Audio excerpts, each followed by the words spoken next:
Recently, an Indian restaurant in the UK caused outrage when they chose to display a swastika over their door.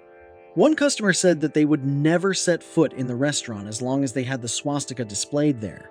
But the restaurant stood their ground, saying that they displayed the ancient version of the symbol, a symbol of peace. Okay, so what's really happening here? Everyone in the Western world today knows what a swastika looks like and why it is so despised. Yet, what many don't realize is that for thousands of years, the swastika used to be a widely beloved symbol of good luck, fertility, and well-being, especially in India and Eastern Asia. It's been found in different parts of Asia, including China, Japan, and Tibet. Variations of the swastika have been found throughout Europe, dating back thousands of years.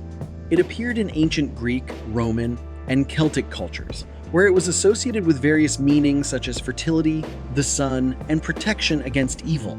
It's also been found in the art and artifacts of several Native American cultures, including the Navajo, Hopi, and Apachee tribes, as a symbol of harmony, healing, and spiritual well-being.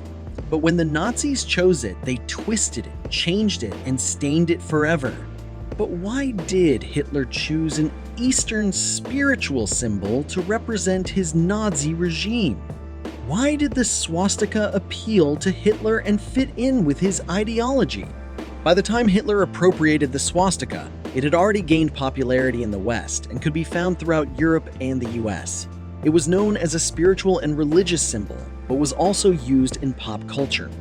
Coca-Cola used the swastika in its promotional material, including watch fobs from the 1920s. Carlsberg beer featured the swastika in its original logo. The US Boy Scouts used it on badges. The Girls Club of America had a magazine called Swastika, and family restaurants used it in their logos. With such widespread appeal and ancient meanings, the swastika made for a good symbol for the Nazis.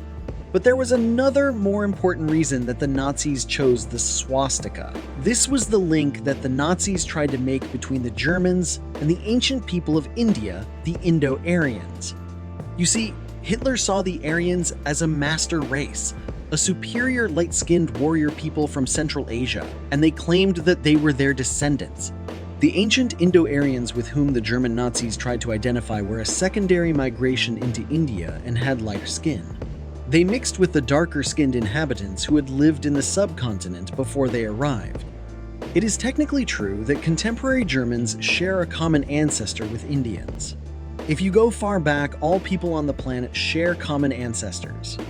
After all, there are also many common ethnic and cultural links between various people of Asia and Europe. Various ancient tribes have been moving from one continent to the other, and vice versa for thousands of years. We even call the two continents Eurasia. To this day, there are countries in Europe such as Hungary and Bulgaria that weren't just founded by tribes from Central Asia, but even bear their original names and have preserved aspects of their ancient cultures.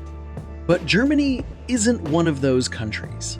At its inception, it was founded by the ancient Germanic people who were descendants of the first Celts, who in turn had come from the ancient Thracians. Okay, granted, those Thracians did come from Asia. There were also groups of other ethnicities based in Germany, such as the Slavic, ethnic Roma, and Jewish people, who all have ties with the East. But these are all far removed and not strong enough to link the Germans to the Indo-Aryans. There is simply no evidence that the Aryans and the Germans had any strong link. Then there's the linguistic similarities between ancient Sanskrit and contemporary German, but this isn't because of a unique relationship between the ancient Indian people and modern-day Germany. These are simply random linguistic associations, the likes of which exist between virtually any two languages in the world. But the Nazis held on to these as evidence of their connection to the Aryans. All this can feel silly from an ideology that took itself so seriously.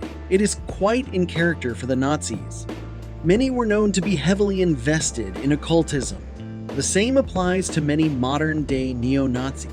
Like other forms of fascism, this is an ideology based on the concept of palingenetic ultranationalism, i.e., the rebirth or recreation of some ancient ethnic greatness. Ironically, the modern-day Roma people in Europe have an infinitely greater ethnic connection with the people of India. Yet the Nazis despised them as much as they hated Jewish, African, Slavic, and LGBTQ people. So, going back to the Indian restaurant that displayed the swastika, many came to the restaurant's defense, saying it was a shame and absolutely pathetic that they were forced to explain themselves. One customer wrote, "The symbol was misappropriated by the Nazis. People should be informed of its true meaning." What do you think? Is it impossible for the swastika to recover from its associations with the Nazis? Should it never be used again in any context? Let us know in the comments below. If you enjoyed this video, please like it and subscribe to our channel.